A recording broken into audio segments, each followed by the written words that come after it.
பட்டப்படியா வாங்கி போடுது பட்டப்பட்ட அதான் அவங்க எப்ப வெளியே வந்தாரோ அப்பத்துல அக்காத்துல அடிக்கிறாரு கை இடுக்கல அடிச்சு கிடக்குறேன். சரி இருந்தாலும் என் மனைவியோட இத்தனை நாட்களாக இல்லாத சந்தோஷம் எப்படி இருந்திருக்கு? முன்னாடியே இருக்கும்போது ஒரு குழந்தைய காணோம். இதுக்கு அப்புறம் தானா எங்கள் இருவருக்கும் பிறக்கா விட்டாலும் என் மகன் கல்வி காத்தான் எனக்கு பிறந்தவன் தான். உங்க ரெண்டு பேருக்கு எப்படி பிறக்கான்? நீங்க ரெண்டு பேரும் தான் டப்பாங்க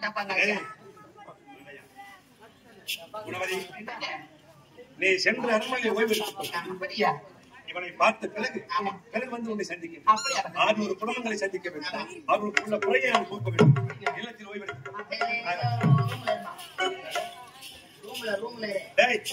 என்ன செய்வதே தெரியலடா. உனக்கு வயசாகி போச்சு. இனிமே நீ தனியா போய் திருடு, நான் தனியா போய் திருடுறேன். இனிமே செட் ஆகாது. நேற்று போன ஊர்ல அது மாதிரி தாங்க திருடுறேன் சொல்லிட்டாது. 7 அடி மதில் சோறு பார்த்து நான் அறியாத பையனா இருப்பேன். நான் எழுதி சொல்லிட்டேன். வயசாகி போயிடுச்சு. நீ எங்க உடனே மணி ஓடி போய் சோத்துல அடிக்குது. என்னடா பண்றது? வயசாகி போச்சு. உன்ன மாதிரி ஓட முடியல. அந்த பொம்பளைக்கும் ஆயாவும் எப்ப கொடை பாட்டி தூக்கி வந்து அந்த ஐடியா அடிச்சாங்க.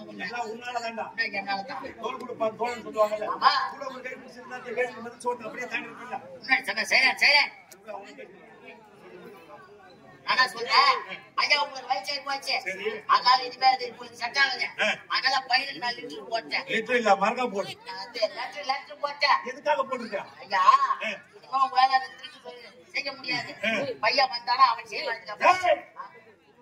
மழையா நான் திருட்டு தொழில் செய்வது அவருக்கு தெரியக்கூடாது என்பதற்காகத்தான் அயல்நாட்டிலே பட்டய படிப்பு படித்திருக்கின்றேன். தந்தையால் வழி சென்று விட்டார் என்று என் மகன் மனது எவ்வளவு புண்படும்.